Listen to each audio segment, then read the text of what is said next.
Okay, so you've got a killer game idea, but you're stuck on the visuals. Maybe you're not an artist, or maybe you're just tired of fighting with your game engine, trying to make those pixels look, well, like pixels. Today we're fixing that.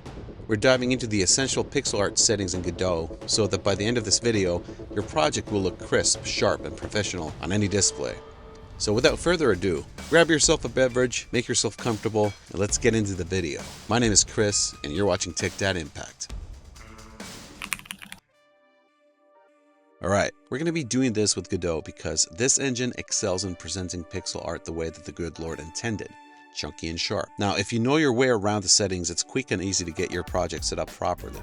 But if you're using another engine like Unity or Unreal Engine, I'm sure some of these settings are the same there as well. I'm just, I don't know, to be honest. And so if you want to follow the step-by-step plan, I would recommend just downloading Godot from their website and then jumping back into the video. Now from the main menu, either create a new project or open an existing one. For the sake of clarity and also because I'm just that nice of a guy, I'll start a new project. Give your project a kick-ass name and wait for it to initialize. Awesome. Step 2. Hit the project settings on the upper left portion of the screen. And under the General tab, look for something called Renderer. Click on it to reveal additional options beneath it. From there, click on Textures. Now this is where the magic happens, where the beer is brewed, where justice is served. I'm sure you get the point. This is where you get to set the global filter value for all your project textures. Just make sure that you choose Nearest. Choosing any other filtering method will basically result in a texture that is not characteristically as sharp and clear as pixel art assets generally are. Next, we need to set up an internal resolution value for your project. You can manage this underneath the display option. Click on Window and select your horizontal and vertical resolution in the respective viewport width and viewport height fields. I'm using the glorious 640 by 360 pixel resolution, which is a very commonly used resolution in the business. This is because 640 by 360 holds the aspect ratio of 16:9, which is the same as most full HD TVs and monitors. Those, by the way, are still the most used displays in PC gaming. Now you can go lower than that too. For that old school NES look, select 320 by 180 pixel resolution. Either way, your visuals will scale nicely to a modern 1080p screen and even up to a 4K display. It looks just perfect. And since you're creating assets with a much lower native resolution, you won't have to work nearly as hard to fill a 4K display with detail. All of your visuals are being scaled up to chunky pixels to fill the space on your TV or monitor. Okay, that's enough rambling, dammit. Moving on. Now scroll down the same window option screen until you reach window width and height override. Here you can set the resolution for your project window when you're running the game in some kind of a desktop like on Windows, Mac, or Linux. Mine is set to 1080p, but depending on your monitor, here's where you can actually define the window size. Now a little below you'll find the stretch section. Set the mode to canvas item and the aspect to keep. This way you constrain the aspect ratio to 16:9, and then set the scale mode to integer, because this basically tells Godot to scale the visuals by using whole numbers instead of using half numbers. And so you're basically making things bigger 2 times or 3 times instead of 2.5 or 2.75. This keeps your art looking super sharp and it stops it from getting blurry. And folks, that's it. We're done. You can now close the project setting window and get cooking. Now that the settings are done, let me tell you why this resolution choice will make your life a bit easier. First of all, nostalgia is a hell of a drug, and there's plenty of us old gray foxes wanting to relive our childhood experiences through modern indie games. And so when the art style is done right, it hits this certain population with purchasing power in a bit of a different way. Secondly, pixel art is a potentially efficient choice for solo developers. Aside from the nostalgia power, it's based on constraints such as lower resolution and a limited color palette. And so these have a tendency to produce more consistent and unified visuals within the project. Still, you should be aware that pixel art takes time to learn, and since you have less space to work with, each pixel placed on the canvas has a greater impact on the overall quality and readability of your visuals. Do not use them carelessly. Now, for art production, you're going to need a proper tool.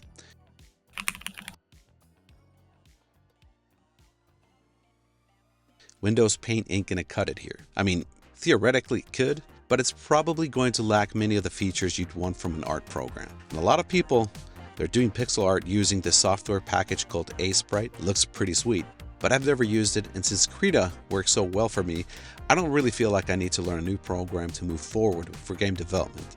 And the $20 price tag, in my opinion, is completely acceptable. Now, for game art in general, my suggestion to you, friend, is to go and download Krita. It's an open source digital painting suite I've used for years now. You don't have to pay for it, nor does it require any activations or separate accounts.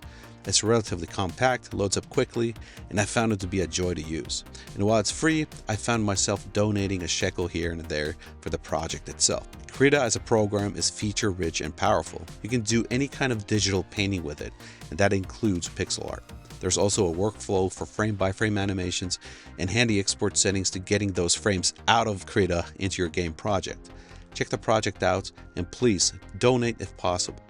It doesn't have to be much, but these guys are doing an amazing job with Krita, and they deserve all the credit they can get. Okay, so getting started with your own art is a chapter in of its own, and an asset creation in general is probably the thing that takes the most time in game development, so I understand if you feel a bit overwhelmed by it. But this is the thing: start simple, create recognizable forms, and stay away from high levels of detail. Have you ever played The Adventures of Lolo on the NES? Try something like that, and remember to use reference images as a help. And remember this: don't go comparing yourself to others. Your job is to be better than the yesterday's version of yourself. That's all. If you're managing that, you're already on your way. Congratulations. When I started this project, I didn't put too much forethought into the art style. I knew it was going to be 2D, and I figured that would work well for a shooter like this. The only thing I wasn't sure about was the resolution, because I've always enjoyed doing detailed art, but at the same time, I knew I was short on time. So I felt the 640 by 360 was a pretty good compromise between detail and effort. Now, I've never been too fond of the really simplistic pixel art found in many modern indie games, which seems to emulate that NES era visually. And I don't mean to rag on that stuff, but why not shoot for something higher? Why not go for the Sega Genesis Super Nintendo level?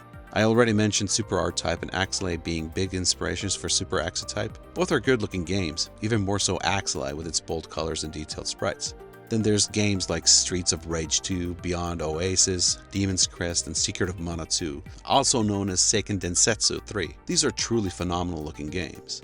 So when I'm making a game, I'd like to be able to do something like that. Granted, I'm probably lacking in talent when it comes to artists who worked on these titles, but I've got more pixels to work with and a modern tool set. Hopefully these tools even out the playing field a little bit in my advantage. We shall see. When it comes to creating assets, I don't generally go the pixel by pixel route, unless we're talking about enemy units or the player character. I paint most stuff with different brushes and create smooth transitions between colors and the lighting. Krita offers really good tools for this, and the results look much better to me than chunky dots on a screen. It also pays closer homage to the games I played in the 90s. Remember, those games were played on CRTs, and on those screens, the pixels were anything but chunky. Okay, and so here's another thing. I'm not using tilesets in this game. Without going into too much detail, traditionally pixel art was created using 8x8 or 16x6 sized pixel blocks. And, back in the 80s and 90s, consoles were specifically designed to render these kinds of tiles really, really fast, which made it possible for even the NES to feature 60 frames per second gameplay with really smooth scrolling. Back then, much more powerful computers could only dream of doing something like that. So modern game engines have their own internal features that support tile sets and even provide built-in functions such as animated tiles, tile flipping, and the like. Well, at least Godot does, but I'm not using tilesets, and that's because I can't be bothered to work with these kinds of blocks when you can just open up a 3000 by 360 sized file on your art software and start painting an entire level there. I also have a tendency to paint layers from the back to the front, starting with the background elements and then moving from there to the actual gameplay related objects like platforms, items, enemies, and the player sprite. I also add some foreground graphics once the scene is finally done, and then start exporting assets from the image file layer by layer back into Godot. Now, some people prefer to work with tiles, and doing so makes it possible to build entire levels with a complete set of reusable building blocks. It just all depends on what you really need and what serves your level design process the best. And since I'm a level designer, it's not really hard for me to jump from Godot to Krita as soon as I feel like I need to add an extra environmental asset to the level and start painting it. The obvious drawback is that I'm always creating new assets instead of building the level with pre-existing building blocks, kind of like playing with Legos. Still, I can reuse assets, but not as accurately as you could with actual tile sets. But I'm working on shoot 'em up. And so complex level layouts aren't really called for here. Instead, elaborate set pieces with a hint of storytelling, or subtext as the pros would call it, seems to be in order.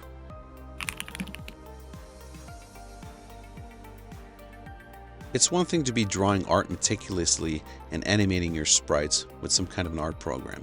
That takes time and effort. It's another thing to be able to use Godot's built-in features to enhance your existing graphics and truly make them pop. Now, I'm not going to get too deep into all the things that you can do to really make your explosions, laser bursts, and environmental effects come alive, but suffice to say that even if you're artistically challenged, there's still a hell of a lot Godot can help you with making your game look as awesome as possible.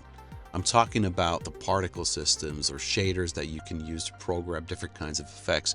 There's a really cool animation player node that allows you to scale your existing graphics and make them transparent and whatnot. Not to mention some of the post-processing stuff I haven't even had time to touch myself as of yet. So yeah, there's still a lot to talk about. There's a lot to learn. And I'm certain to make a video about that stuff. It's just that right now I need to focus on the game, and I do want to play around with these effects myself before I start talking about them. So, there's that. But look, that's all there really is to it. Like, if you want to start a new project and you have some of these trepidations as to why not, all you really need is a handful of settings, a resolution that makes sense, and a tool that won't cost you a dime. You're ready to start making something awesome. And look, if you've been sitting on a game idea because you weren't sure how to make it look right, I hope this helped remove at least one excuse from the pile of others. And I say that with love because I've been there too. The technical stuff can feel like a wall when it's just really a door you haven't opened yet. Start simple, make something ugly first, and then start iterating. Just try to get something on screen as fast as possible. The artists who made the games that we grew up loving, these guys didn't have anything near the tools that we have today, and those games still look pretty freaking awesome. So, I feel like we don't have a reason not to try at least. And here's the thing. If you really want to see what Godot can do beyond the basics, how you can make explosions, all these pulsing laser blasts and shockwaves without even drawing a single extra frame, stick around. That video is probably coming. I'm not going to promise it's going to be soon because, I don't know, I feel like there's a lot that I need to do, but I promise you don't need to be an artist to pull a lot of this stuff off. I mean, it would be good to have a sense of style. And that's never a bad thing to have. But, if you have this playground where you can just test your ideas out until you find the stuff you really like, Godot's not a bad place for that. But until then, take care of yourselves and go make something awesome. This has been Chris from TechDad Impact. I'll talk to you guys later. Bye.